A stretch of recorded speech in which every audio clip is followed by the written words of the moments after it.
Hola, ¿qué tal? Muy bienvenidos a un nuevo programa de Ole Televisión. Ya sabes que estos programas los hacemos para tratar diferentes cuestiones que luego, al final, tienen un debate en la sala de Zoom.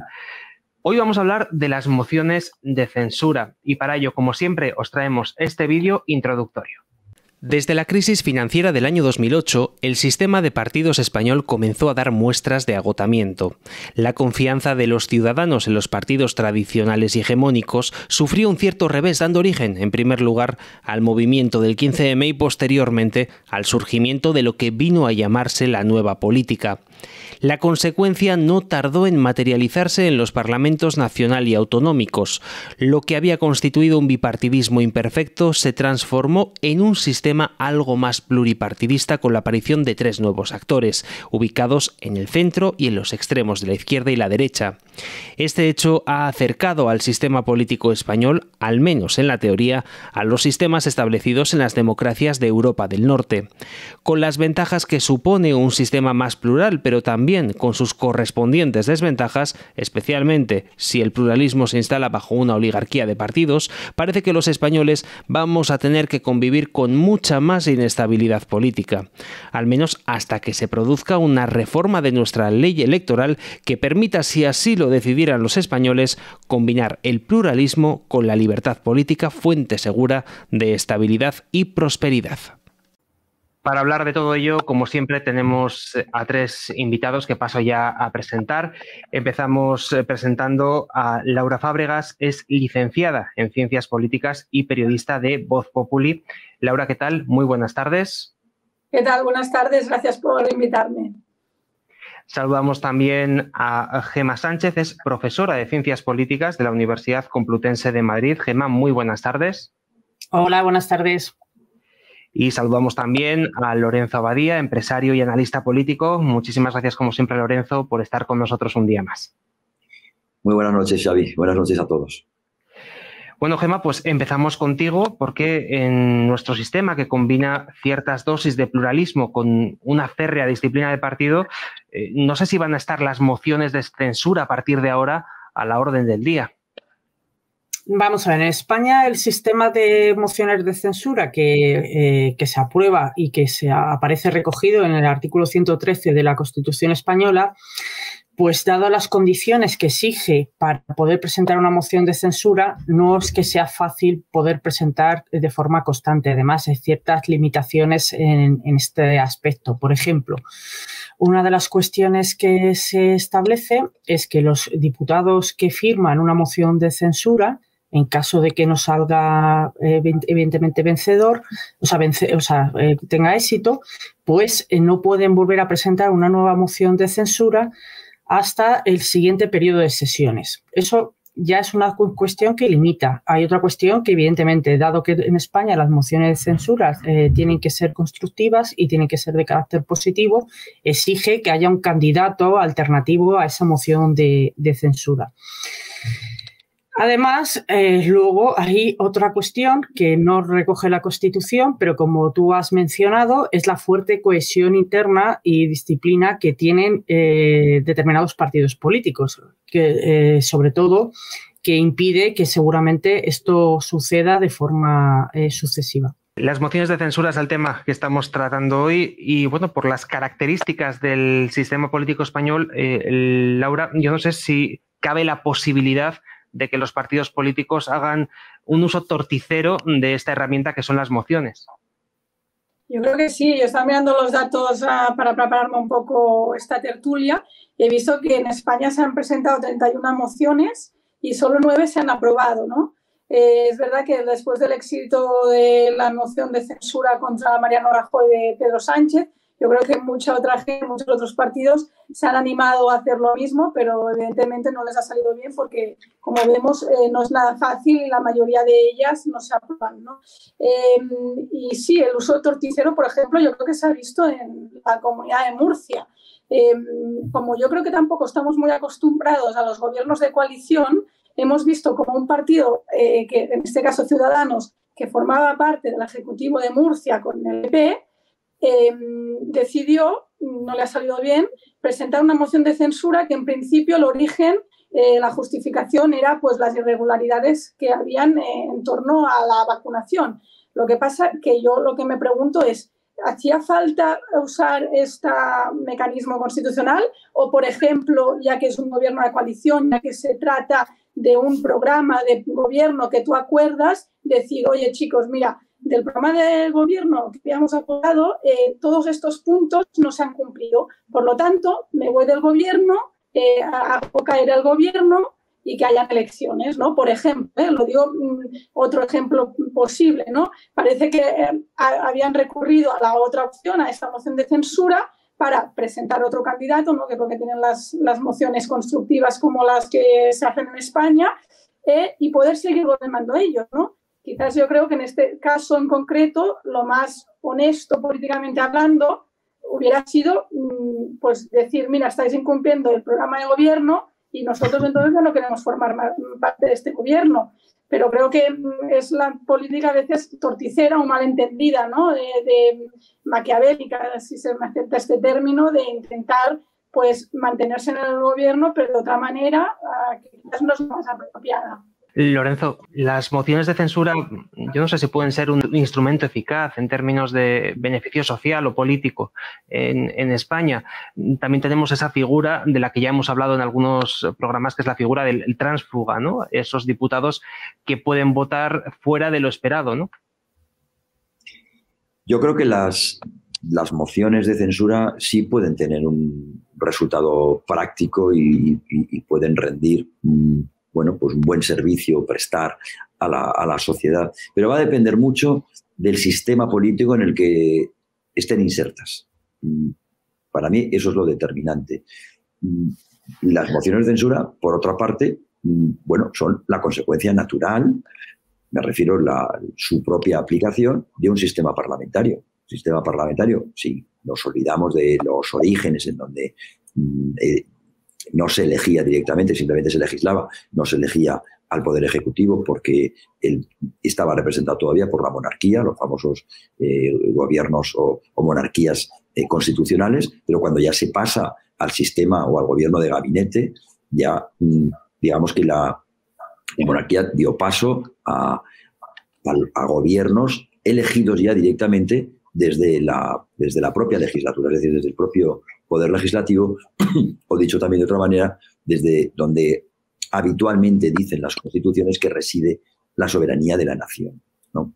Por lo tanto, eso es algo natural. Ahora bien, que cree inestabilidades, que se haga un uso torticero del propio mecanismo, etcétera, pues va a depender, como digo, por otra parte, o también va a depender de la grandeza con la que se implantan o se implementan cada una de ellas, pero yo, que personalmente no confío demasiado en la clase política y en su bonomía, ¿no? En su buen hacer, creo que depende mucho más, como decía al principio, del sistema. ¿Y a qué me estoy refiriendo? Bueno, si de verdad los diputados, cada uno de ellos, tuvieran libertad política, fueran fruto de la libertad política de los ciudadanos, por un lado, y al mismo tiempo, y como consecuencia de ello, fueran responsables ante los ciudadanos y no ante los jefes de sus partidos políticos, pues veríamos que las mociones de censura, en primer lugar, probablemente triunfarían casi todas. No se harían simplemente, como hemos visto, cantidad de ellas, de las que Laura hacía mención hace un momento, que se hacen sabiendo que se van a perder. Ya no solamente por el hecho de decir, bueno, a lo mejor suena la flauta. No, sabiendo que se van a perder, se presentan porque te da pie muchas veces, te da margen pues para poder exponer tus proyectos, etcétera, pero haciendo ya un uso, yo diría que completamente inadecuado. Y ya mucho peor, probablemente todavía, es cuando las mociones se plantean a través de lo que hay en las oligarquías, se llaman los tránsfugas, etcétera, etcétera. Es decir, tergiversando ya no solamente lo que es todo el sistema político, sino además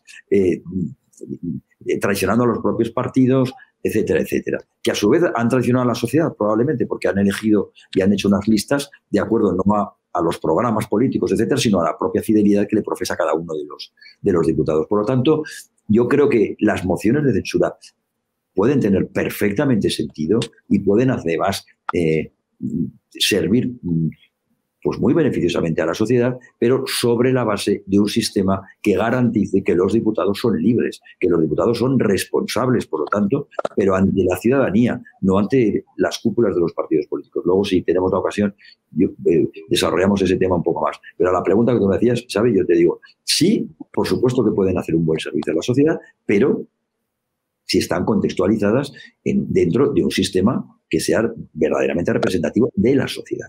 Pues enseguida tratamos la cuestión de los tránsfugas porque siempre han jugado un papel muy importante en las mociones de censura, pero antes queremos recordar a todas las personas que nos están viendo que Otra Ley Electoral es una campaña que hemos puesto en marcha para cambiar precisamente la ley electoral española. Para firmar esta petición, lo que tienes que hacer es entrar en la página web que está apareciendo aquí abajo, otraleyelectoral.es, o si no, en change.org/otra ley electoral. Ahí puedes firmar la petición de cambio electoral en España. Te lo explicamos en este vídeo.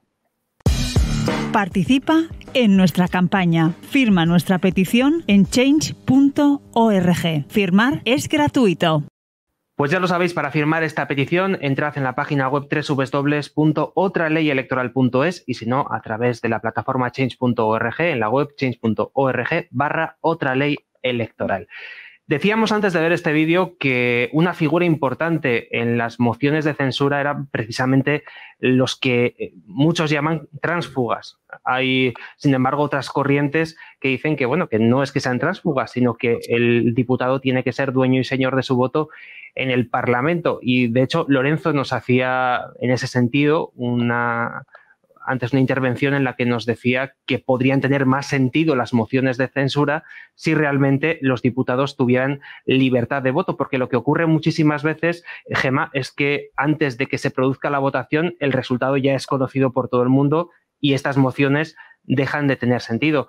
No sé si, en tu opinión, sería más conveniente inhabilitar a los tránsfugas o, tal y como decía Lorenzo, dar libertad de voto y no tener esa férrea disciplina de partido que tenemos en España. Vamos a ver, es que no se puede, digamos, inhabilitar a los tránsfugas porque los diputados son los que asumen y son los que son dueños de su escaño. Otra cosa distinta es que un diputado acepte la disciplina de un partido por el cual ha sido elegido porque, evidentemente, corre el riesgo, dado que el sistema electoral español se basa en lo que es una lista cerrada y bloqueada, es decir, una lista que realiza y elabora directamente el partido. Si tú, no, evidentemente, no te comportas de acuerdo a las directrices de ese partido, no sales a las siguientes elecciones.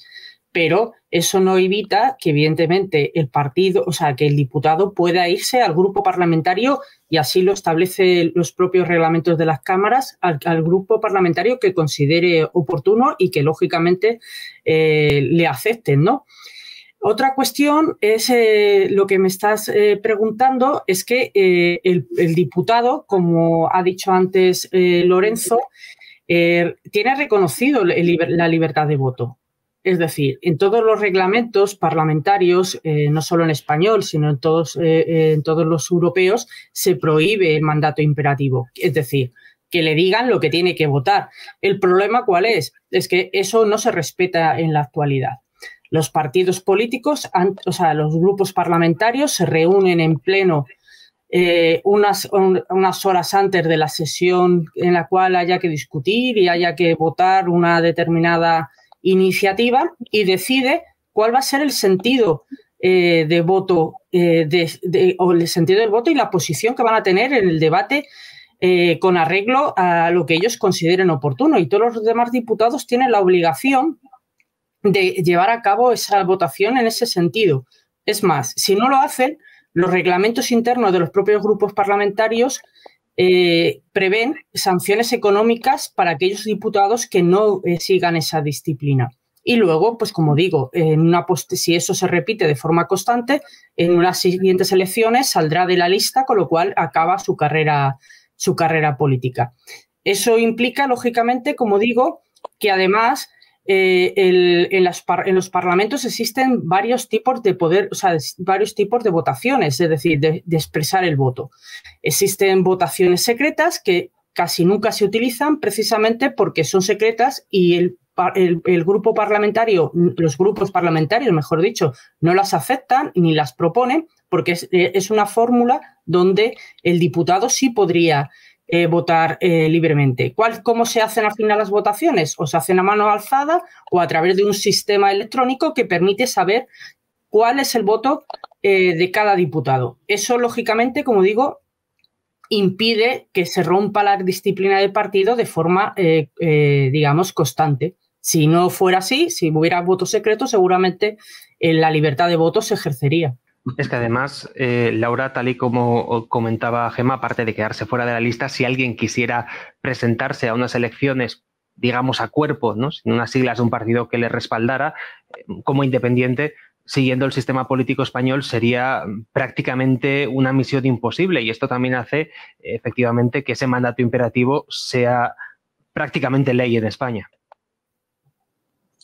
Sí, bueno, yo lo que también querría destacar, como muchos pactos que se hacen con buena voluntad entre distintos partidos, ¿no? Por ejemplo, el pacto antitransfugas, al final terminan siendo papel mojado, ¿no? Vemos que ni los propios partidos que lo han firmado, ¿no? Creo que el último que lo suscribieron en el Congreso de los Diputados fue Ciudadanos, el PSOE y el PP, que además era un momento muy crítico de las relaciones entre estos tres partidos, cuando después de que Pedro Sánchez pues hiciera un gobierno con Podemos y digamos, suscitara las críticas de tanto Ciudadanos como el PP, pero sin embargo en el Congreso se pusieron de acuerdo para este pacto antitransfugismo, que luego tampoco, como vemos, cumplen, ¿no?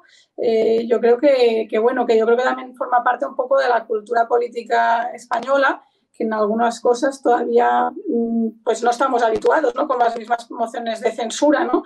O los mismos gobiernos de coalición, de que hay un programa que tendría que valer, yo creo, el programa, que no los nombres, ¿no?, o los ministerios de quienes ocupan, ¿no?, sino más bien el programa electoral, y si este programa no se cumple, en lugar de hacer una moción, pues hay otras alternativas, ¿no?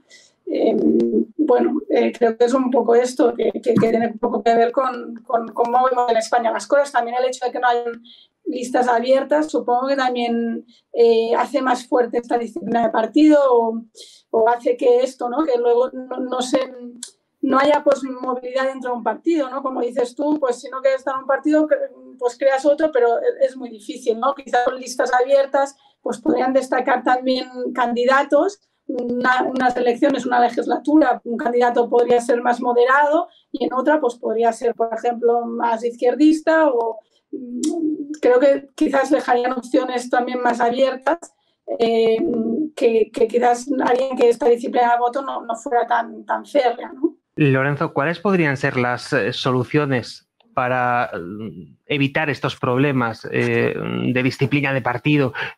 ¿Cuáles serían los puntos a tener en cuenta en una nueva ley electoral? Bueno, nosotros partimos de la base de que la disciplina de partido, por un lado, y el transfugismo, que no deja de ser una consecuencia de la disciplina de partido, porque claro, hablar de transfugismo, qué sé yo, en Reino Unido, pues es un contrasentido. ¿Por qué? Pues porque el mismo Corbyn, aquí lo hemos dicho en más de una ocasión, líder del Partido Laborista, rompió la disciplina de partido en sus 30 años de larga trayectoria en la Cámara de los Diputados, más de 500 veces. En el Parlamento inglés. Más de 500 veces votó en contra de su partido. Ya sabemos que hay dos tipos de transfugismo, uno es ese y otro es el que se va vendiendo su escaño o cobrándolo al mejor postor. Pero eso ya es un contraste. Sería en Inglaterra, en el Reino Unido, también pasa en los Estados Unidos, también en cierto sentido, en cierto modo en Francia. Eso es un contrasentido y además una anomalía en el sentido de que no existe esa figura, la figura del tránsfuga, ni tampoco hasta el punto que lo vemos en otras democracias, especialmente en la española y la italiana, etcétera, lo que es la disciplina de partido. Por tanto, yo creo que lo primero que hay que señalar y apuntar es que la disciplina de partido y la consecuencia en muchas ocasiones que es el transfugismo es una anomalía de la democracia, es una tergiversación de la democracia y especialmente del sistema representativo, del principio representativo. Apuntaba Gemma antes y con buen criterio que los reglamentos, no solo de los partidos, sino de los grupos parlamentarios, multan y sancionan al diputado que se ha saltado la disciplina de partido.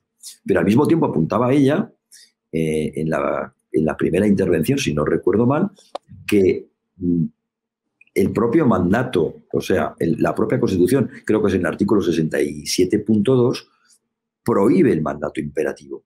Luego, los reglamentos están sancionando y están multando lo que exige la Constitución, que es, no, yo votaré en conciencia, de acuerdo a mi libertad y con la responsabilidad a mis votantes o de cara a mis votantes, no a mi jefe de partido.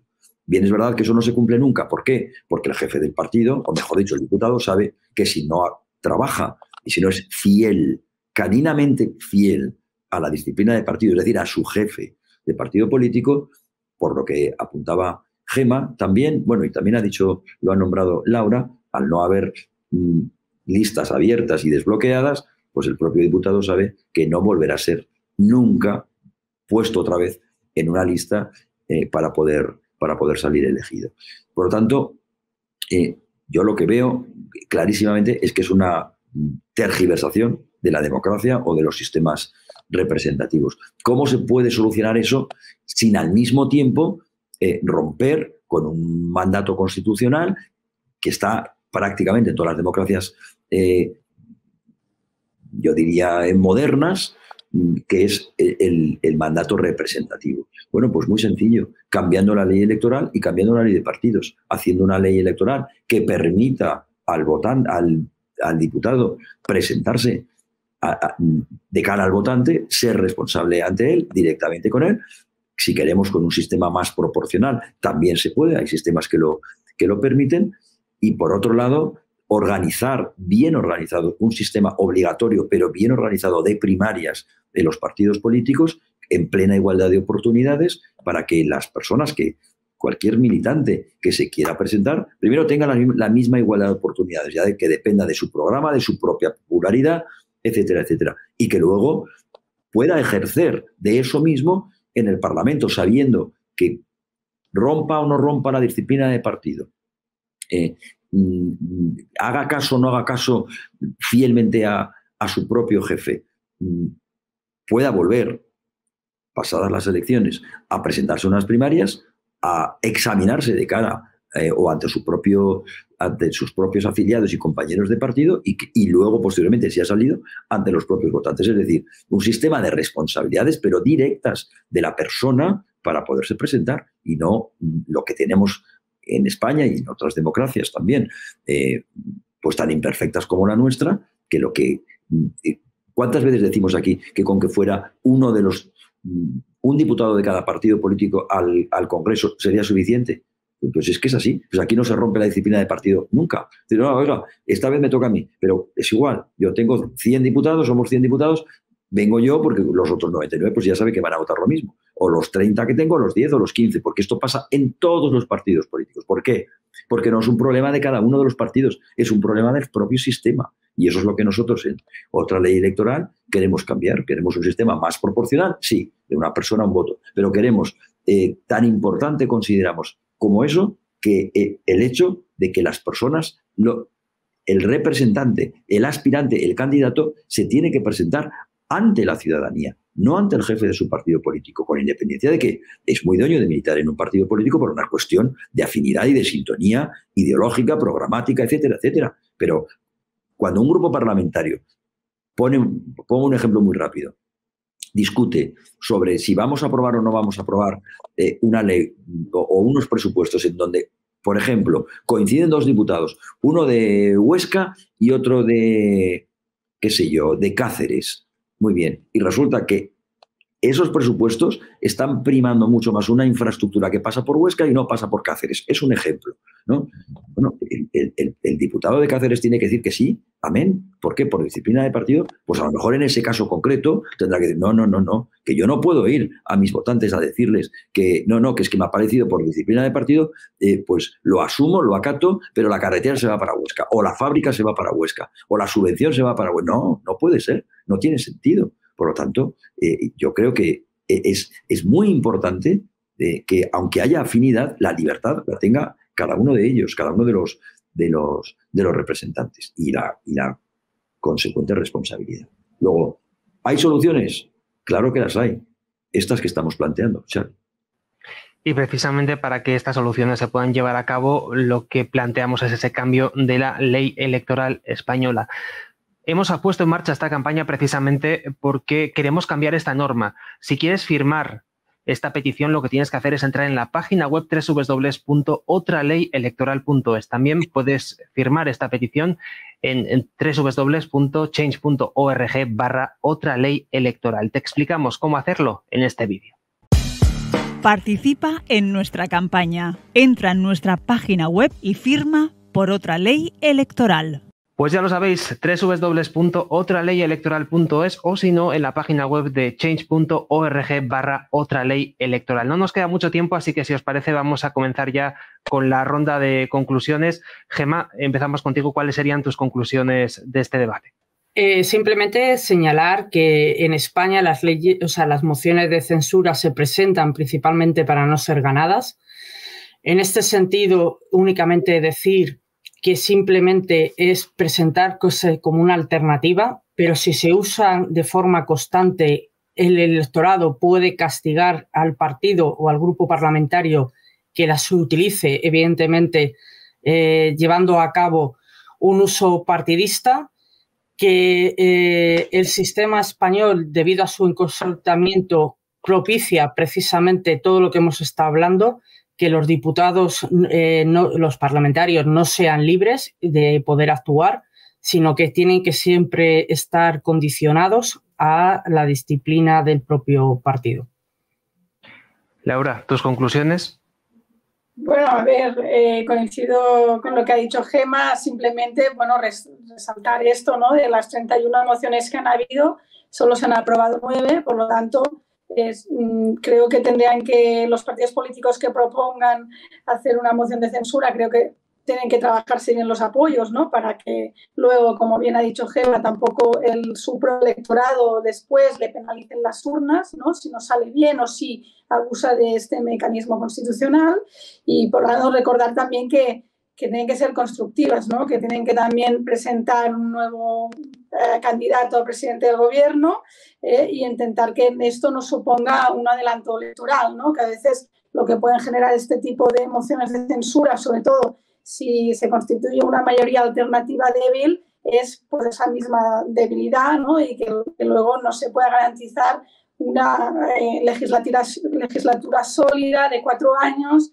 Y bueno, estos momentos que quizás es menos importante, pero en otros como en el actual, con una situación en Europa debido a la pandemia, donde es muy importante alcanzar acuerdos, que haya grandes consensos transversales para los fondos europeos, pues por lo tanto lo mejor es tener gobiernos estables y en nuestras democracias parlamentarias, donde lo que importa sobre todo es el Parlamento, pues que se acuerden cosas entre muchos grupos, ¿no?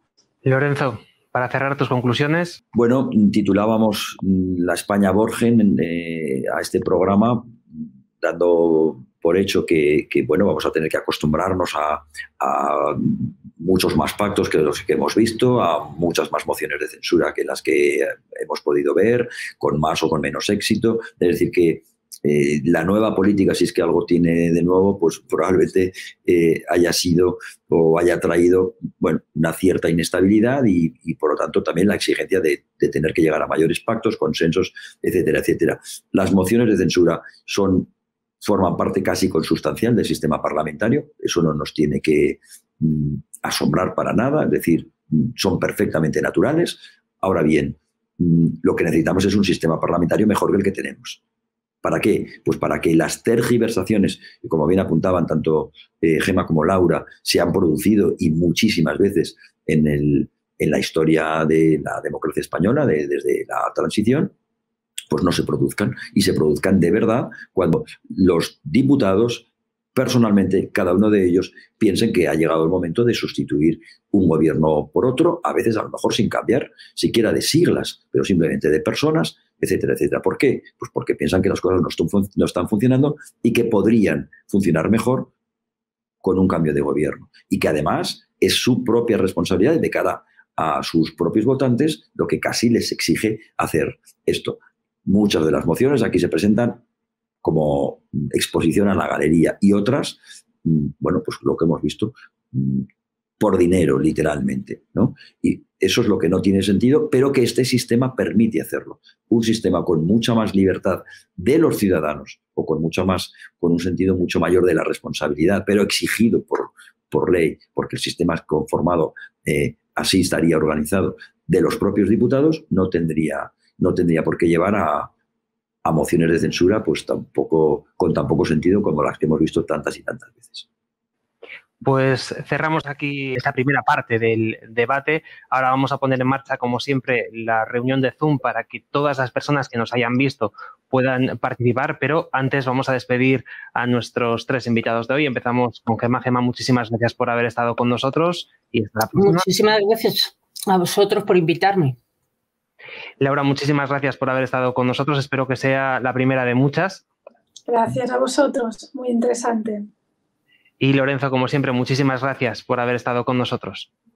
Buenas noches. Pues lo decía yo hace un instante, a partir de este momento es tiempo de escucharte a ti que nos has estado viendo. Tienes aquí abajo en la cajetilla de este vídeo un enlace para entrar en la reunión de Zoom, donde va a continuar este debate tan interesante que hemos comenzado sobre las mociones de censura. Vas a poder aportar tus ideas y también preguntar sobre todas aquellas cuestiones que se hayan podido quedar en el tintero. Antes de finalizar, también te recordamos que puedes firmar la petición de cambio electoral en España a través de 2 páginas web. La primera de ellas, www.otraleyelectoral.es, y también a través de change.org/otraleyElectoral. Puedes firmar ahí la petición de cambio electoral en España. Participa en nuestra campaña. Entra en nuestra página web y firma por otra ley electoral.